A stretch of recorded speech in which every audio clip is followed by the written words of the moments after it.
Have you ever heard of the destructive giants that were born after the union of fallen angels with human women known as the Nephilim? Their tale is unarguably one of the most fascinating sections of the Book of Enoch. According to the book, Nephilim came to be when some fallen angels decided to take human women as their own.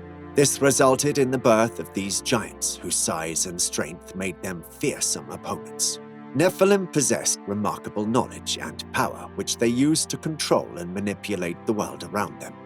Despite their immense power, they met their end during the Great Flood, which wiped out nearly all life on Earth. However, there are some ancient texts that suggest that a few of them might have survived in some form.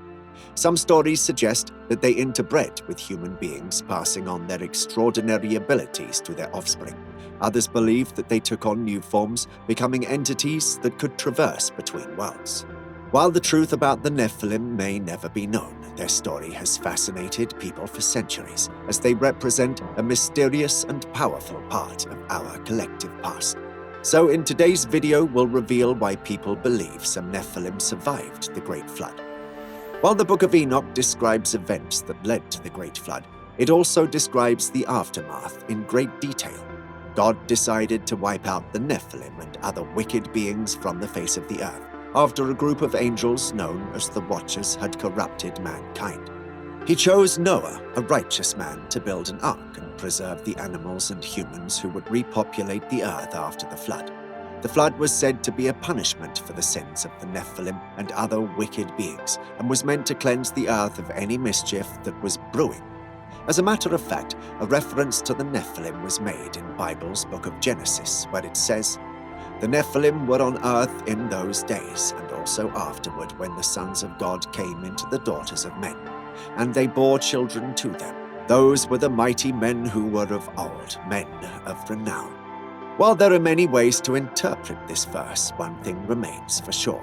The passage does suggest that the Nephilim also existed in the aftermath of the Great Flood. Bible aside, another testament to the survival of the Nephilim after the flood would be the Book of Jubilees. This text suggests that the Nephilim survived the flood by taking refuge in the mountains. According to this book, the Nephilim were able to survive because they had knowledge of the hidden places of the earth and were able to find shelter in these secret locations. The idea that the Nephilim survived the flood is not just confined to ancient texts. There are also many legends and stories from around the world that suggest that the Nephilim continued to exist after the flood. In many of these stories, the Nephilim are depicted as powerful and mysterious beings who possess great knowledge and influence.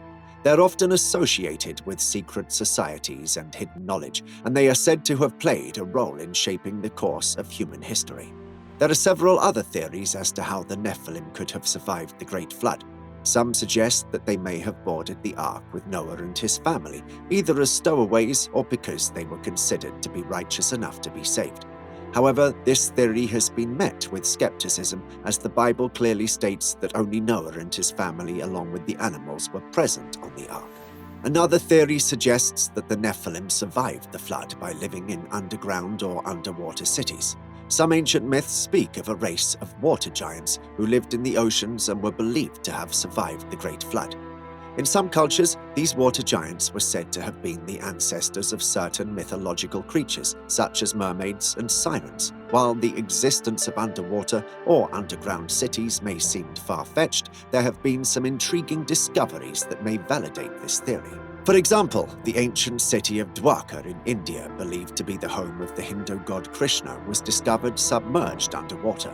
Similarly, the ancient city of Yonaguni in Japan, believed to be at least 5,000 years old, was also discovered submerged underwater and is said to contain structures that resembled stepped pyramids. However, these discoveries have not been conclusively proven to be evidence of ancient underground or underwater cities, and many skeptics still remain unconvinced. But I know you'd agree with me if I said it's a fascinating theory nonetheless. Now back to the fundamentals. We aren't really sure how the Nephilim survived the Great Flood, but there is some evidence to suggest that they continued to exist after the event. In the Bible, the Nephilim are mentioned again in the book of Numbers, where they're described as being the sons of Enoch, a race of giants who lived in the land of Canaan when Moses and the Israelites arrived. The book of Deuteronomy also describes the Anakim as being great and tall, like the Nephilim. One possible explanation for the continued existence of the Nephilim could be that they were able to pass down their knowledge and power through secret societies and esoteric traditions. Many ancient cultures had secret societies and mystery schools that were dedicated to preserving ancient knowledge and wisdom. So it's possible that the Nephilim were able to infiltrate these secret societies and pass down their knowledge to future generations. This would explain why the Nephilim are still associated with old, hidden societies. Yet another possible justification of the Nephilim's survival of the Great Flood could be that they came back as descendants of Ham, one of Noah's sons. According to the Book of Jubilees, one of the earliest Jewish texts, Ham's wife was pregnant with one of the fallen angels' children at the time of the flood, and thus the child was saved along with Noah's family. This child, named Canaan, was the father of the Canaanite tribes who were known for their wickedness and immorality.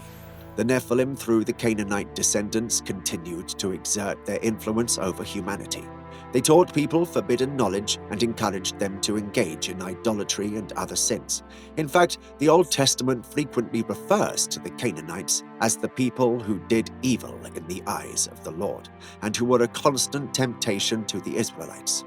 In addition to the Canaanites, the Nephilim also survived through other groups such as the Anakim, Rephaim, and Zamzummim. These were tribes of giants who inhabited the land of Canaan before the Israelites arrived, and who were said to be the descendants of the Nephilim. The Nephilim's survival after the flood raises several interesting questions about the nature of their existence. Some biblical scholars argue that the Nephilim were not physical beings at all, but rather spiritual entities that could possess human bodies. This theory is supported by the fact that the Bible never describes the physical appearance of the Nephilim, but instead focuses on their actions and their influence on human society. Others, however, believe that the Nephilim were indeed physical beings, but they were not human. Some even suggest that they were extraterrestrial in origin, much like aliens, and that they came to Earth to mate with human women to create a hybrid race. This just keeps getting better and better, doesn't it? Regardless of their nature, the Nephilim continue to capture the imagination of people today. They have appeared in numerous works of fiction, including the popular Percy Jackson and the Olympian series by Rick Riordan, where they're depicted as the children of Greek gods and mortals. So to wrap it up, the story of the Nephilim and their survival after the Great Flood remains a fascinating and mysterious part of ancient mythology. While the Bible provides some clues as to their nature and influence, much of their history remains shrouded in mystery and myth. Perhaps someday, with the help of discoveries and research, we may be able to unlock the secrets of this ancient and enigmatic race. Well, that's all for today's video. Be sure to like and subscribe so you could be notified about our next videos. Trust me, you don't want to miss any of that.